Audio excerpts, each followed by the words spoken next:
De la satisfaction et de la fierté, avec le témoignage de tous nos pays amis du monde entier sur l'importance qu'ils accordent à la semaine africaine. L'ambassadeur d'Italie, mon ami Massimo, m'a dit ce matin, m'a parlé de Senghor et de la culture sénégalaise. L'ambassadeur du Qatar m'a dit que c'est le seul moment pendant l'année où il se rafraîchit, il vit quelque chose de différent, de très authentique. C'est une reconnaissance pour l'Afrique et c'est aussi une fierté en tant que président du groupe des ambassadeurs. C'était un grand défi d'organiser cette semaine. Nous l'avons organisée en un mois et demi. Et ce n'était pas donné. De la gratitude à l'endroit du président Alassane Ouattara qui a accepté quand je lui ai adressé un message pour lui proposer d'être le parrain de cette semaine. Il a accepté immédiatement. Il ne pouvait pas être là. Il a demandé à son premier ministre de le représenter ici avec 3 ministres. Donc franchement, c'est une grande fierté et l'engouement qu'il y a eu cette année, en tout cas de l'avis de beaucoup de gens, ça a été une bonne organisation, une fête exceptionnelle et nous en sommes très fiers.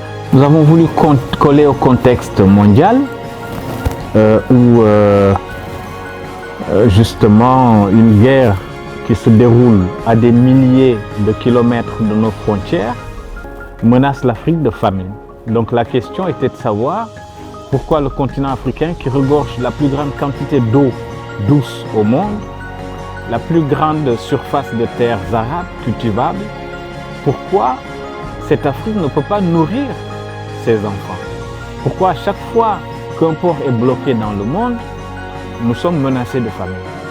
Il fallait répondre à cette question pour coller à la réalité qui nous guette, qui nous menace là dans quelques mois.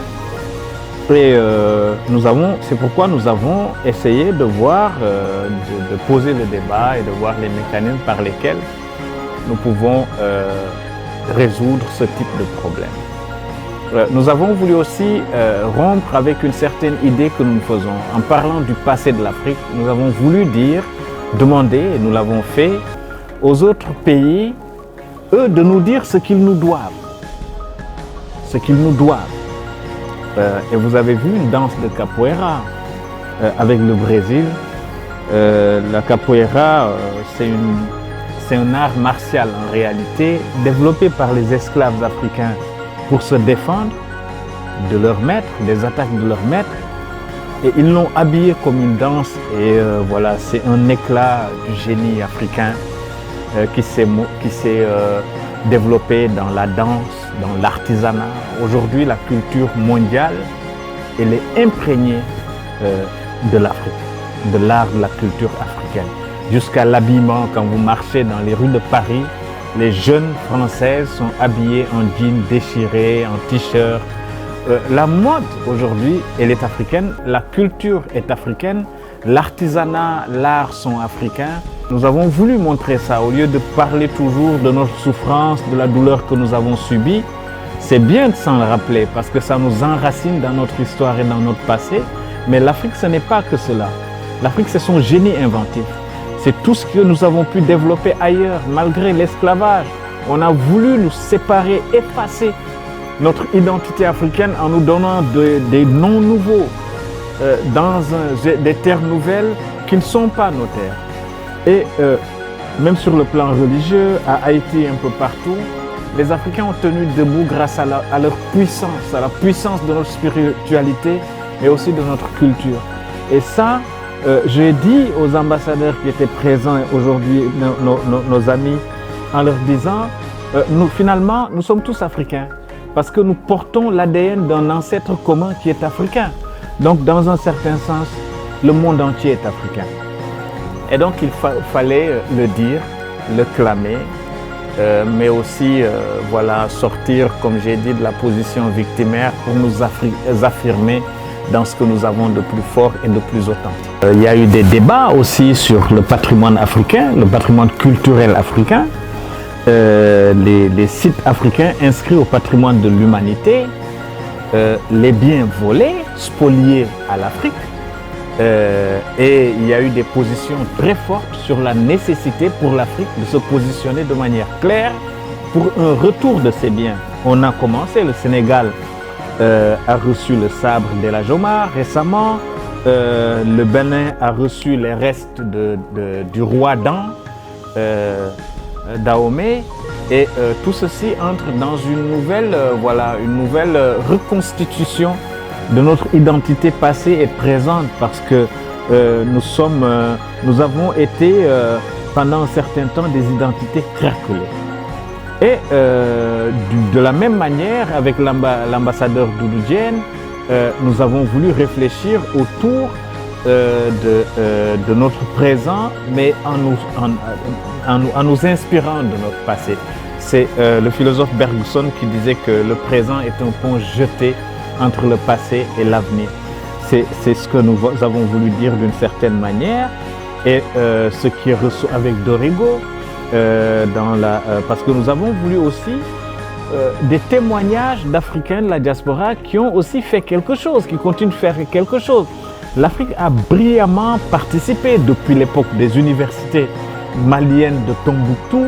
L'Afrique a brillamment participé au développement scientifique du monde, sur le plan de l'astrologie, mais aujourd'hui dans tous les domaines des mathématiques et autres, il y a des jeunes Africains qui brillent. Et tout ça nous a permis, encore une fois, de nous rendre compte de la nécessité d'un nouvel ancrage paradigmatique. Non pas sur la base des paradigmes que les Occidentaux ont voulu nous coller, par exemple en nous disant que les Africains n'ont pas d'histoire parce que l'histoire commence quand l'homme se met à écrire. En réalité, en Afrique, on écrit depuis l'Égypte antique, on écrit depuis le Moyen-Âge. Il y a des écrits dans les langues africaines quand vous allez dans les universités de Tombouctou. Donc il y a un travail de réarchivage, de reconstitution de notre identité africaine. Et donc sur tout ceci, nous allons évidemment tirer des conclusions qui vont renforcer ce que nous avons fait depuis 3 ans lors de la 211e session du Conseil exécutif de l'UNESCO en présentant un document qui a été adopté à l'UNESCO autour de la priorité Afrique. Et tout ça donc va nourrir la réflexion sur nos priorités en termes de culture, en termes de patrimoine, en termes de civilisation, mais aussi pour avoir un regard plus éclairé sur l'avenir du continent.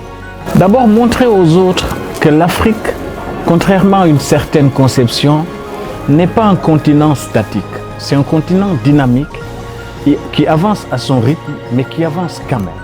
Et puisque nous avons parlé d'autosuffisance et de résilience, nous avons voulu montrer que à l'initiative des Africains, surtout des femmes africaines, il y a un effort de transformation parce que depuis plusieurs décennies déjà, qu'est-ce qui se passe? L'Afrique a les matières premières, les Occidentaux transforment et ils viennent nous vendre nos propres produits.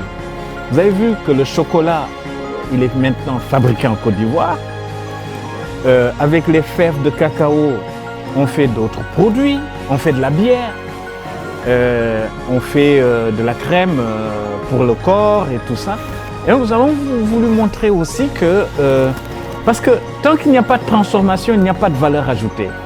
Et tant qu'il n'y a pas de transformation, en réalité, ce que le président Houphouët-Boigny appelait la détérioration des termes de l'échange. Nous sommes obligés de vendre dehors, mais au prix imposé par les autres. Le jour où chez nous nous transformons, nous changeons un peu les données du problème. Nous apportons plus de ressources d'argent chez nous et nous exportons moins, nous transformons plus chez nous et ça règle en partie la question du chômage en réalité. Parce que la raison pour laquelle l'industrie n'est pas développée chez nous, les manufactures ne sont pas développées et donc il y a du chômage, c'est que nous ne transformons pas. Le Sénégal produit des phosphates, mais ça sort du Sénégal, ça va en Inde pour revenir en engrais que nous achetons très cher. Le Mali produit du coton, mais ça sort, ça va en Chine, ça va en Turquie pour être transformé en tissu, en coton, pour revenir chez nous et être vendu. Nous avons dit qu'il faut changer les données du problème. Et c'est ce que nous avons voulu montrer, qu'il y a un début timide, mais au moins il y a une prise de conscience. Et ce que nous avons vu faire ici est extraordinaire. Nous avons vu par exemple que voilà, une femme gabonaise faire du vin. Nous avons vu des Ivoiriens, des Ivoiriennes faire de la bière avec les fèves de cacao. Nous avons vu faire du chocolat et du bon chocolat. Et tout ça fabriqué par des Africains. Et nous avons vu de beaux tissus, des étoffes, tout ça conditionné et transformé, manufacturé par des Africains. C'est de la valeur qui reste en Afrique. Mais nous avons fait quelque chose de très important aussi. Le partage de l'art culinaire africain. Parce que les ambassadeurs qui sont ici, ils rendent compte à leur pays. Ils disent à leur pays ce qu'ils ont vécu, ce qu'ils ont goûté, ce qu'ils ont senti et ce qu'ils ont vu. Et le fait d'avoir une journée de partage hier, de plats nationaux africains qui sont offerts aux ambassadeurs qui sont venus goûter, c'est aussi une manière de faire du tourisme culinaire, de la diplomatie culinaire. Et tout ça est très très important. L'Afrique doit être fière d'elle-même, doit s'enraciner dans ses propres valeurs. Tous les pays qui se sont développés, c'est ce qu'ils ont fait. C'est ce que le Japon a fait, c'est ce que la Chine a fait. Pendant longtemps, on a dit aux Coréens que leur religion n'était pas adaptée au développement et qu'ils ne se développeraient jamais. C'est ce qu'on a dit aux Indiens autour de leur religion hindouiste, bouddhiste et quelque part même musulmane, puisqu'il y a 200 millions de musulmans en Inde. Aujourd'hui, tous ces préjugés sont cassés.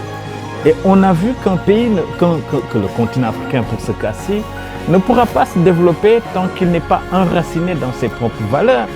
Et voilà, nous devons affirmer notre identité fièrement et c'est ce qui nous permettra de retrouver notre place dans le monde fièrement et de retrouver la grandeur africaine, passée, présente et à venir.